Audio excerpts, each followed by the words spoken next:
Olá, meus irmãos, que maravilha, chegamos ao 15º dia e olha que nos primeiros 7 capítulos a gente entendeu porque estamos aqui na Terra. Depois, nos capítulos 8 ao 14, a gente compreendeu que fomos planejados para agradar a Deus e este era o nosso propósito estudado número 1. Hoje o capítulo 15 dá início a uma nova seção do livro chamado Propósito número 2, que fala: você foi formado para fazer parte da família de Deus. Esse propósito está vinculado, galgado em cima de João 15:5, parte A, eu sou a videira, vocês são os ramos. Também fala um outro versículo, Romanos 12:5, Cristo nos fez um corpo conectado com os outros. Vamos orar antes de começar a leitura.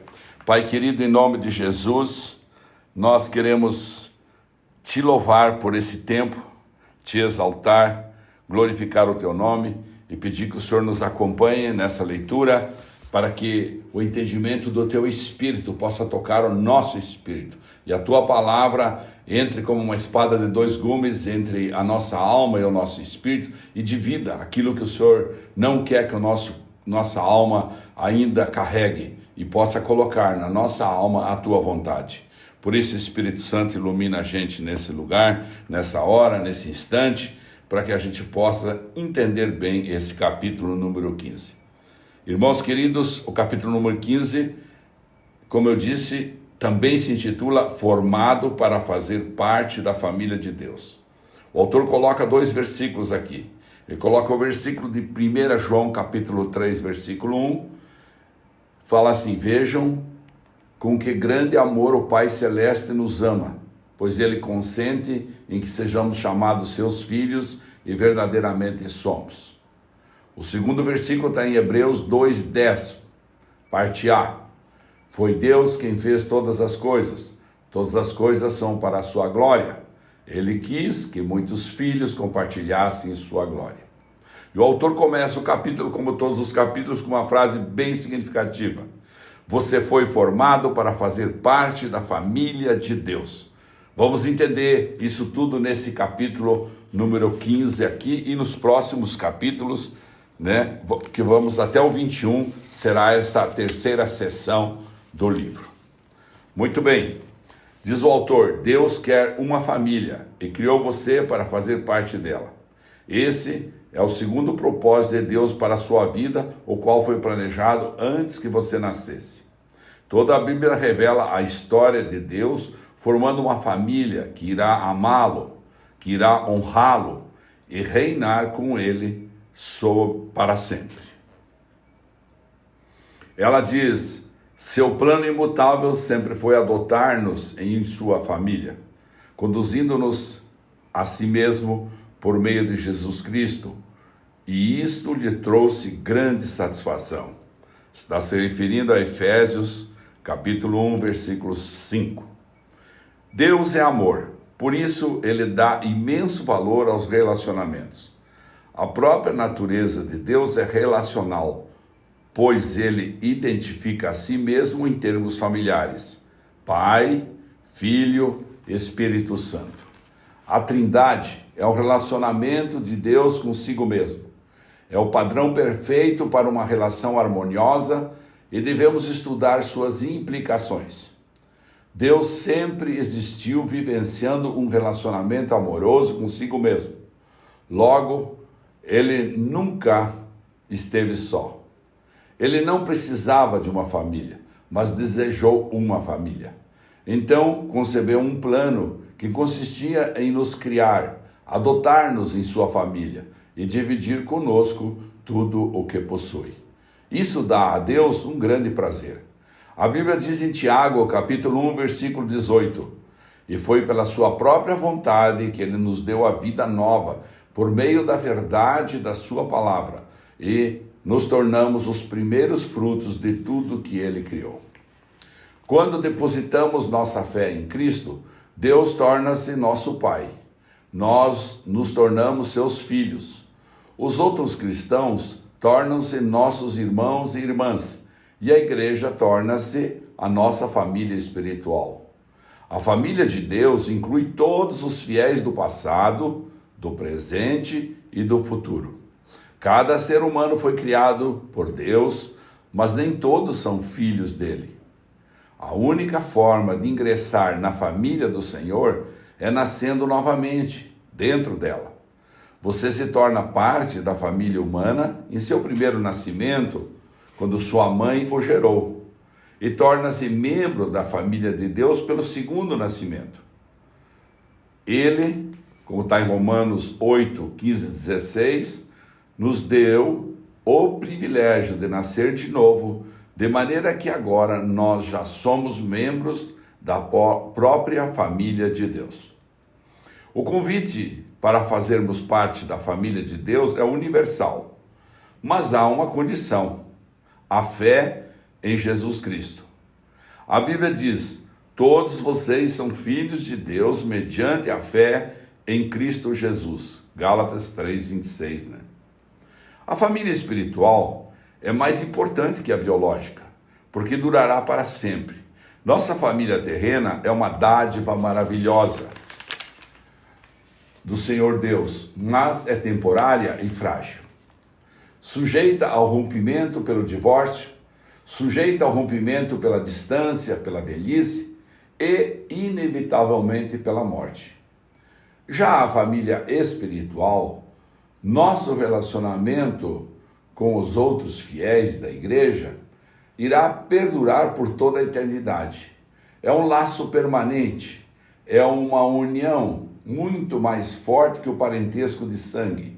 Sempre que Paulo parava para pensar no propósito eterno de Deus para todos nós, irrompia em louvores. Em Efésios capítulo 3, 14 e 15, Paulo diz: quando eu penso na sabedoria e na extensão do seu plano, eu caio de joelhos e rogo ao Pai de toda a grande família de Deus, alguns deles lá em cima no céu e outros aqui embaixo na terra.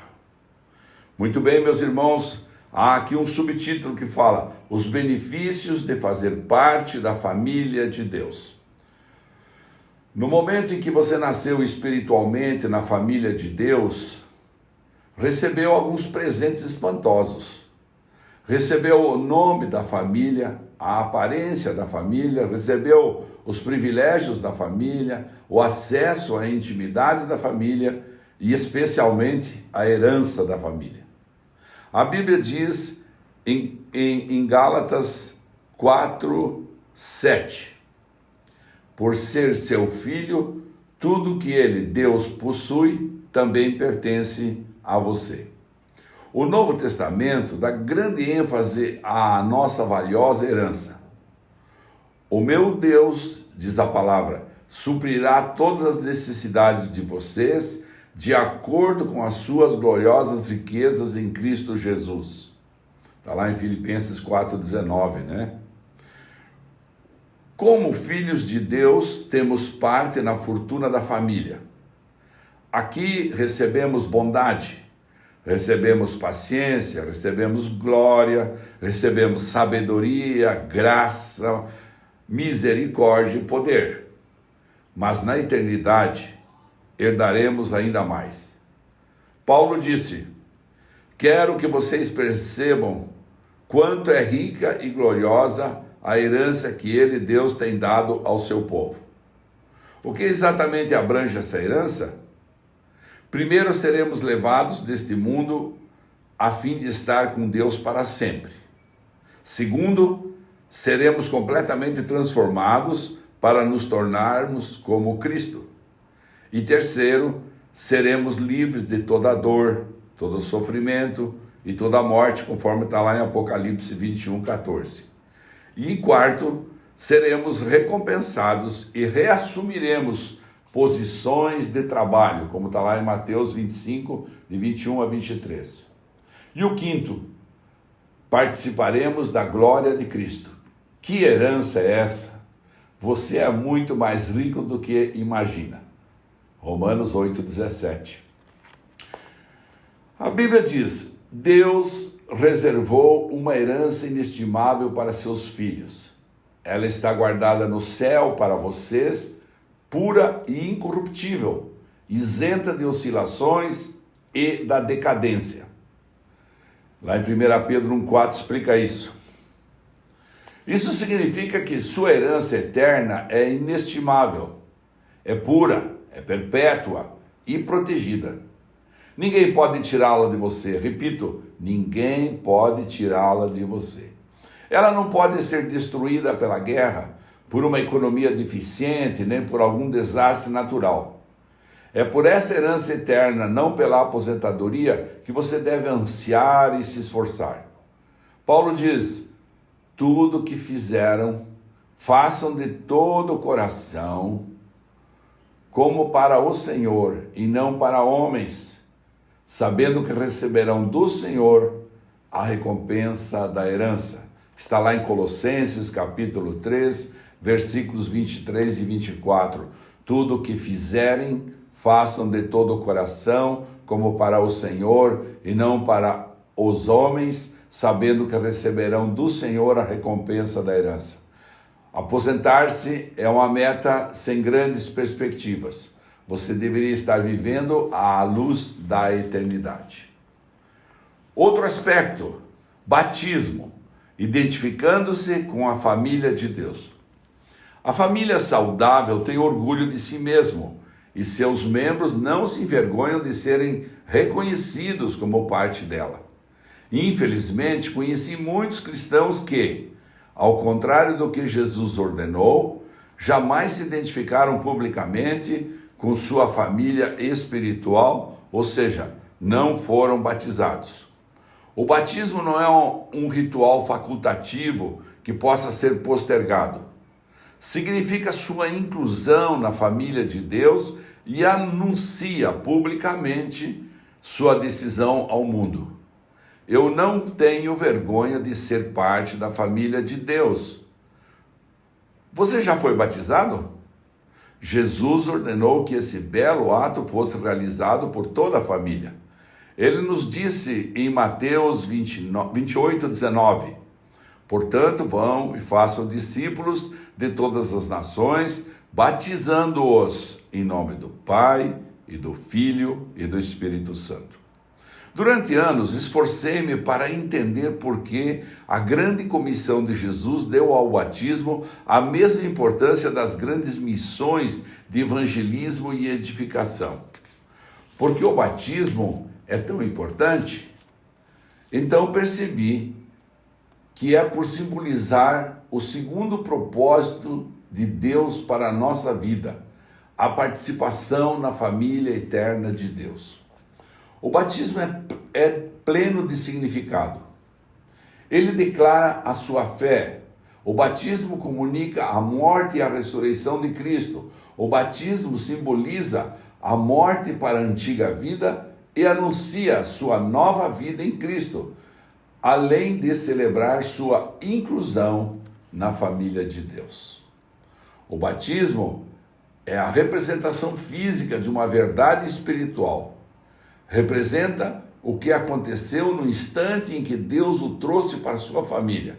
Em 1 Coríntios, capítulo 12, verso 13, fala: alguns de nós são judeus, alguns são gentios, alguns são escravos e alguns são livres, mas todos fomos batizados no corpo de Cristo pelo Espírito Santo e todos recebemos o mesmo Espírito Santo. O batismo não o torna membro da família de Deus. Somente a fé em Cristo faz isso. O batismo demonstra que você já faz parte da família de Deus, assim como a aliança de casamento é um lembrete visível de um compromisso íntimo firmado no coração. É um ato de iniciação, não algo que você deve protelar até estar espiritualmente maduro. A única condição bíblica para o batismo é crer. Está lá em Atos. O Novo Testamento, as pessoas eram batizadas lá no Novo Testamento assim que criam. No Pentecoste, 3.000 pessoas foram batizadas no mesmo dia em que aceitaram Cristo. Em outro momento, um líder etíope foi batizado no mesmo instante em que se converteu. Paulo e Silas batizaram o carcereiro filipense e sua família à meia-noite. Não há nenhum caso de batismo adiado no Novo Testamento. Se você ainda não foi batizado como expressão de sua fé em Cristo, faça isso o mais rápido possível, como Jesus ordenou. E agora um último subitem desse capítulo 15, o maior privilégio da vida. A Bíblia diz: Jesus e as pessoas que ele santificou pertencem todos à mesma família. Por isso, ele não se envergonha de chamá-los irmãos e irmãs. Está lá em Hebreus, capítulo 2, versículo 11. Deixe essa verdade maravilhosa entrar no seu coração. Você faz parte da família de Deus e, pelo fato de Jesus tê-lo feito santo, Deus tem orgulho de você. As palavras de Jesus são inequívocas. E, estendendo a mão para os discípulos, disse Jesus: aqui estão minha mãe e meus irmãos, pois quem faz a vontade de meu Pai, que está nos céus, este é meu irmão, minha irmã e minha mãe. Está lá em Mateus capítulo 12, versículos 49 e 50. Ser incluído na família de Deus é a maior honra e o maior privilégio que você pode receber. Não há nada que se compare. Sempre que você se sentir insignificante, desprezado ou inseguro, lembre-se daquele a quem você pertence. E assim encerramos o capítulo número 15, formado para fazer parte da família de Deus. Pensando um pouco sobre o nosso propósito de vida de hoje. Tema para reflexão: eu fui formado para pertencer à família de Deus. E o versículo para nós memorizarmos: seu plano imutável sempre foi adotar-nos em sua família, conduzindo-nos a si mesmo por meio de Jesus Cristo. E agora a famosa pergunta, a pergunta final desse capítulo 15, pergunta para meditar: como começar a tratar os outros cristãos como membros da minha família? Que lindo esse capítulo, né? Pertencer à Igreja de Cristo. Irmãos, vamos orar para encerrar. Pai querido, em nome de Jesus, nós oramos te agradecendo por essas instruções, por essa clareza, por essa oportunidade que temos de entendermos os benefícios de fazer parte da família de Deus e os aspectos do batismo, além de sabermos do maior privilégio de vida que é pertencermos ao teu reino. Por isso, papai, nessa hora, toca as vidas que estão presentes aí ouvindo esse áudio. Não esquece, papai, são 42 dias para o Senhor abençoar grandemente cada pessoa. Estamos apenas no dia 15, Senhor, mas já estamos sentindo tua glória chegando nas casas, nos lares. Tira todo o espírito, Pai, de discórdia, de desentendimento, coloca a paz que transcende todo entendimento sobre cada casa, sobre cada família, sobre cada vida. E como ensina a tua palavra, envia anjos, porque todas essas pessoas, Pai, te amam e temem o Senhor. Por isso elas estão aí conectadas nesse grupo conosco. Envia anjos na casa delas, na vida delas, para cuidá-las, para que não haja nenhum incidente e nenhum acidente com elas. Oramos, Pai, em nome do Senhor Jesus Cristo, o teu Filho amado, a quem nós agradecemos. Amém.